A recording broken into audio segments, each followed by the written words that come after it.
We in Italy we have read a lot about interviews, and not often we believe completely in what the interviews say, because sometimes they are sort of, there is some correction.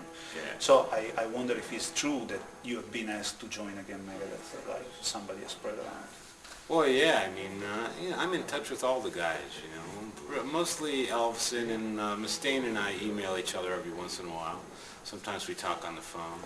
Not a whole lot, but occasionally. And he lets me know what the band's up to, you know. And he talked about putting the band back together and... possibly with the lineup of Rust in Peace. Was that the idea, I guess? You know, honestly, I don't really remember what his intentions were at the time. It was something like that, either just recording a record and seeing what happens, or putting together the band. He was very casual about it, you know. It wasn't like, this is what's going to happen and we're going to do this. It was just kind of casual, and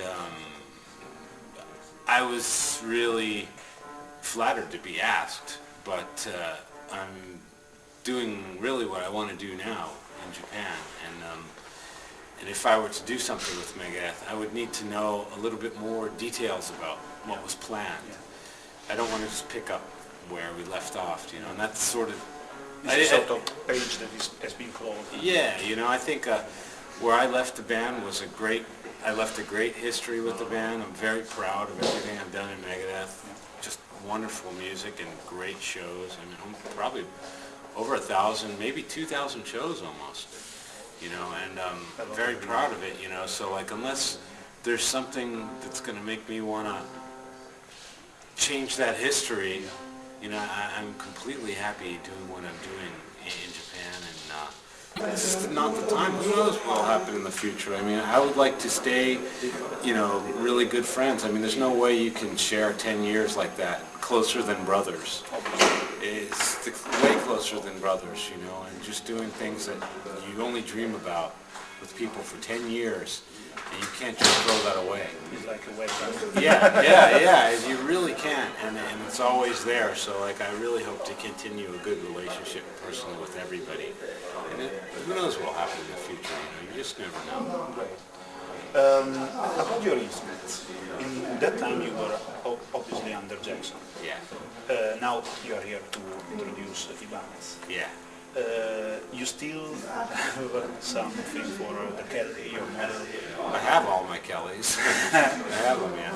Because somebody else has sold all his guitar away, you still keep them, you like them still? Well, yeah, I mean, I don't play them all that much, but I've got them all, and they have very, you know, specific memories for me. And I've got them, and they're great guitars, and, you know, I'd probably use them in the studio.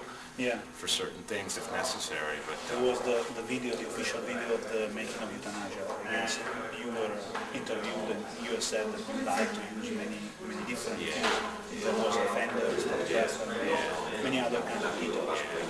Just in order to experiment new sounds and stuff. So.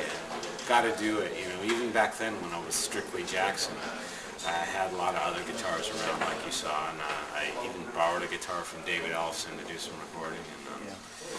But outside of Megadeth, I'm playing music where I need a few more different sounds. I mean, Megadeth is a pretty straight-ahead sound, but Ibanez, for me, is a lot more versatile as an instrument. Well, Jackson maybe is probably the best guitar in the world for heavy metal music. It's strange that many artists now are leaving Jackson to go to ESP, for example. I don't know, like, other reasons, but for me, I mean, in Megadeth, Jackson was perfect. And I think anybody who's playing in an intense heavy metal band with lots of solos and riffs and stuff, it's really good for Jackson. But Ibanez can do all that stuff and more. And I need a little bit more now because I'm playing music that's a lot more diverse. And there's some really heavy, intense, aggressive parts of the music I'm playing now as well, but it's not all like that. There's a lot of dynamics, and I need a guitar that can hang with all those dynamics. Multi-use. Multi-use, yes. And about the amps, I've always been... It's been great since even right around Euthanasia, or Countdown. Yeah. Countdown. And you think that it's great. it's just great, no problem. Exactly. The things that probably most people ask because they want to imitate you, they want to start to learn guitar. Hey man, you know what I always say? There's all the gear is really good out there. All the professional gear is good. What's good for me is gear that never ever breaks down and always works. Every country, every city, every event, always works with no problem. Not very delicate. No, yeah, nothing delicate. I'm not that kind of guy who likes to tweak gear. You know, just put it up there and let's rock kind of thing. So for me, Crate has been there since Countdown. And that's probably maybe 1,500 shows and hundreds of these clinics and studios, and never had a single problem. Great. That said, maybe tonight's going to be the first problem. Let's hope not. Let's hope not. Then it'll be fine. You are here, this is the third date you do. Yes. First clinic. Yes. About the other two, you found... Great. One in Venezia. Yeah. Milano was and the town. Milano. Milano. Oh, that's The the second was Venezia one. Milano. Yeah. The first one was Milano, that is Venezia. If you're in Japan, if you say Milano and Milano, it's exactly the same. They don't have the R. They don't have the R or the L. It's the same word. Yeah, so Venezia was great. I had a little time to check out the city and take lots of pictures.